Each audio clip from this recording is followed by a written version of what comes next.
Hi everyone, welcome back to this channel. If we haven't met before, I'm Jay. It's great to meet you. Today, my intention for this video is really it's double. It's self-expression and really having this opportunity to be my full self in the world for me. And it's also, as with anything I do, the intention is to guide everything, everyone, all there is back to our true home, back to source, back to who we really are. I'm glad you're here. I had this really interesting dream last night where I was on stage in front of a whole bunch of people and I was doing a comedy routine, which is something I've never done before, but open to trying if I need to. And the piece about what was unique and special about this comedy routine was that I was performing as Alicia Silverstone, if you guys know Clueless. Cool, yeah. I was performing as Alicia Silverstone, and I felt like, as this character, I felt like I was being myself. I felt like, ironically, as someone who, I guess that's the narrative arc of Clueless, which Alicia Silverstone is the star of, is that she learns to be herself and express her authenticity. But as this character, I felt more myself, and I felt like what I was offering to the people in the audience, the people who were watching, the people who really wanted to hear from me, was like the clearest and purest, most potent form of who I really am, my authenticity. And it felt great. It felt really great. Prior to that, in the dream, I had been running away, or this character had been running away, had been doing naughty things, had been self-destructing, like engaging in all this like self-destructive behavior. And the message that I got from this dream, and this is part of why I'm recording this video this morning, is that when we're not, and this is the message that I keep kind of coming back to with my life's work and my own life, is that when we're not exercising these parts of ourselves, when we're not fully allowing ourselves to give our gifts in the world, to really practice our skills, to be able to like fully express and actualize the talent and the potential and the many faceted geniuses that we are, these pieces of ourselves come out in these distorted and ugly and unhelpful ways, maladaptive, like ineffective. And so for me, I need to find, and I know that this is for all of us, we need to continue to carry out our work in the world and to practice and exercise all of the different aspects of ourselves, whether that's like, so for me, it's like accessing and actualizing, experiencing this like silly, not performer, but she is a performer, like I am a performer, but like deeply authentic performance. So it's not like putting on a show and putting on a mask. It's like bringing like the fullness of who I am into the public arena and into you guys know what I mean, like into an audience and connecting and being able to offer that as a gift to the world. And this is like, there might be so many excuses as to why you think you can't do this. The ones that came up for me this morning was like, yeah, but I haven't been, like, do I need a stage for this? How does this happen? Then I was like, oh, right, like I can just record a video. Here we go. I can just record a video. One of the pieces that's also come through for me recently is learning that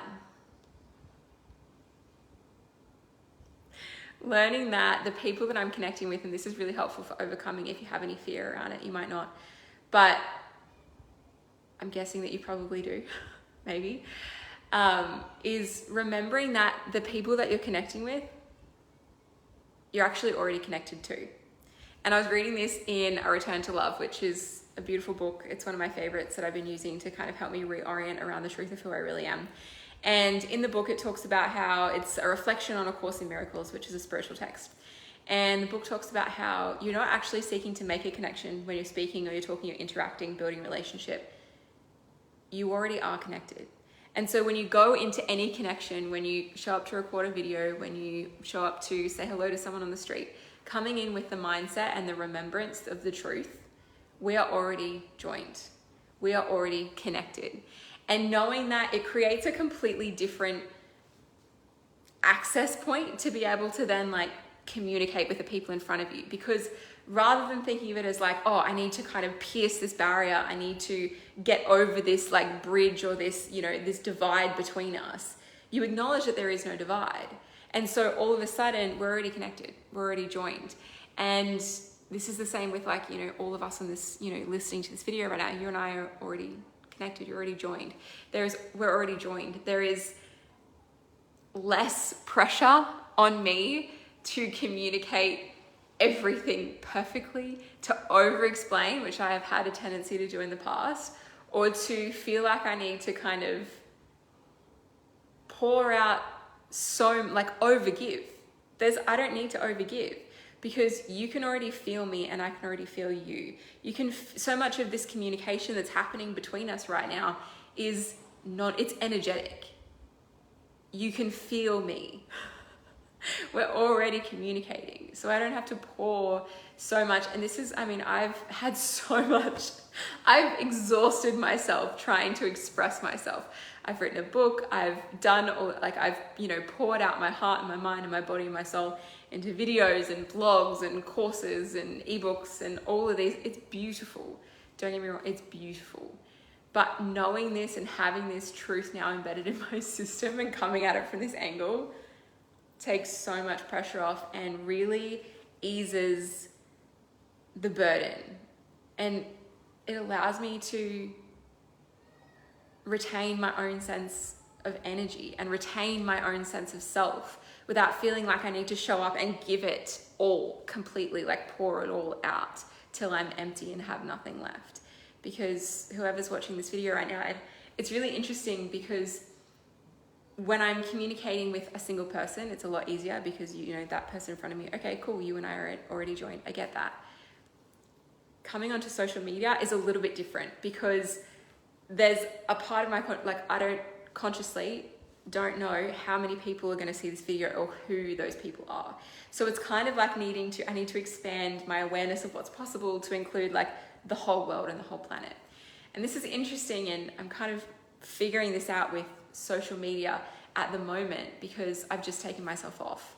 I've just stopped posting on Facebook. I've stopped posting on Instagram, because something I watched in a documentary really stuck with me, and there was a whole bunch of different reasons, but a lot of it kind of came back to this point. In the documentary, and it's a social dilemma on Netflix if you haven't seen it, but a lot of what was said in this documentary was that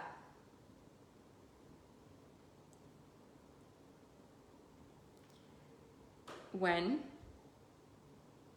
we're not evolved to think about and respond to how we're being perceived by billions of people. As human beings, we have evolved to place ourselves and orient ourselves and identify ourselves within the context of maybe a couple of hundred, a couple of thousand people. Small tribe, village, community, broader, maybe even like a small city.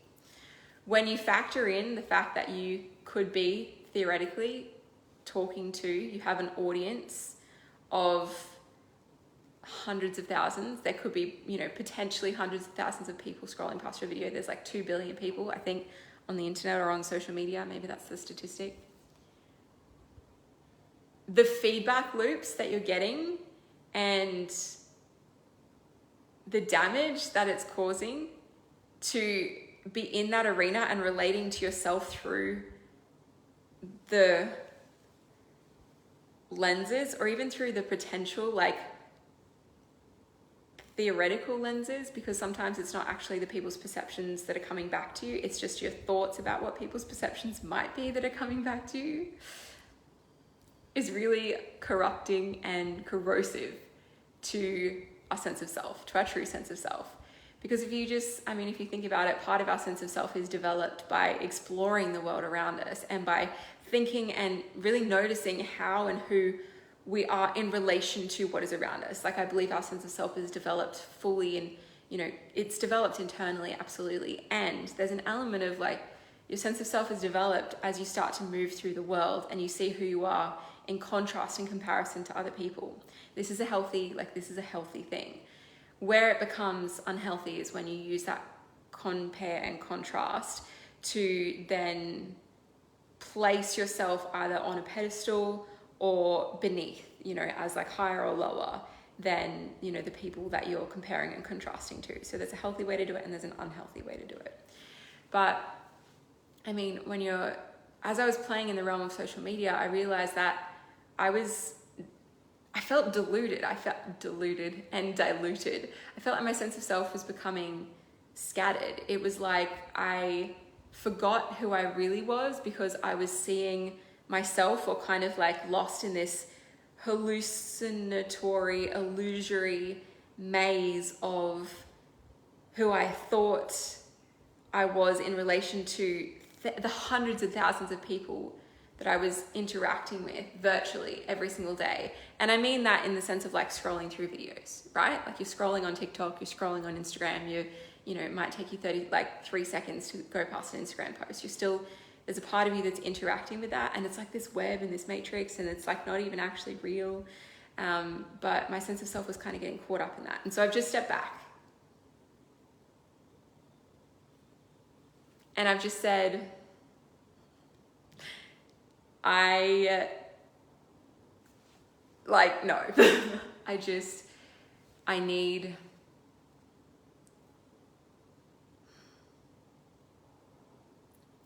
it's damaging. It's damaging to your creativity. It's damaging to your ability to actually navigate through this life effectively. And it is damaging because, I mean, like these companies, they're creating a product, knowingly creating a product that is addictive. They're creating a product that is designed like it's addictive, and they're marketing it and pushing it in a way that's designed to make it even more and more addictive, and to get people to be staring at their screens all day. And to me, it's completely unethical.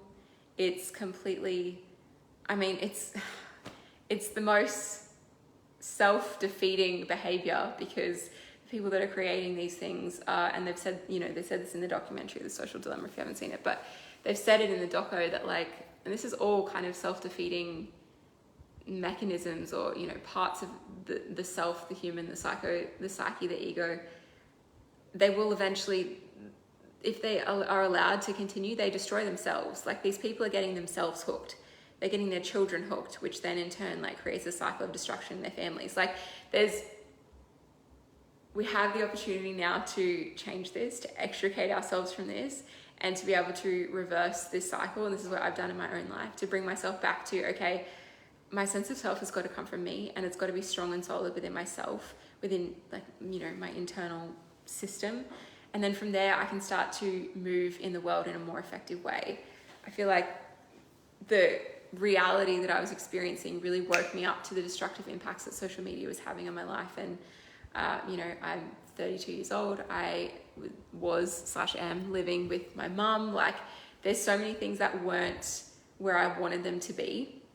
And I'm not focusing on those things now because I'm in the process of like, it's all changing for me right now. It's all changing.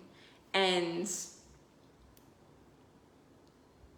using reality as a point, as a wake-up call, as a mirror to reflect back to you how effective your behavior is such a liberating thing, because you go, okay, hang on a second. I'm creating this. I have created this. Where is it? What do I need to shift, change, move, like, you know, like refocus, like focus on, in order to create something different, in order to create a different experience. So for me, and there was a whole other kind of psycho-spiritual aspect to this journey that I'll probably talk about in another video. But the biggest thing was just like getting off it, extricating myself from it, and knowing that I wasn't missing out on anything, obviously. What is important to me is the quality of my work, because what's happening with, you know, a lot of social media and the feedback loop that it's creating is, just the purity of my work, the quality of my work. And in order for me to create work that is as true to the core of myself, like as I possibly can, then why would I have 100,000 other voices in my head every day, you know? So that's my focus, and my intention is to keep creating from cutting as close to the bone, getting as close to the core of as close to the core of who I am as I possibly can. And then, you know, communicating, living, being, doing that in the world. And I mean, it's a great intention, and it's been, I feel more focused, I feel more centered, I am way more productive.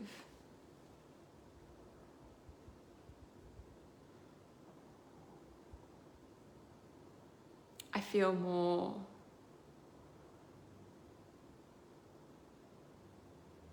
able to have an awareness of what's happening in my mind and my psyche rather than identifying with it. I feel more connected to the observer rather than feeling like every voice I hear and every thought I think and every thing that's kind of, going on up here is me. I have a lot more space around it to be able to kind of look at it and use those things to give me information, to give me power, to give me energy, to point me, to direct me as to where I need to go and what I need to do next. Yeah. Cool. All right. If there's anything else, I will pop it in the description for this video. Yeah. Let me know that if this resonates or that this resonates. And yeah, just put a comment below. And yeah, I will see you in my next video. Have a beautiful rest of your day.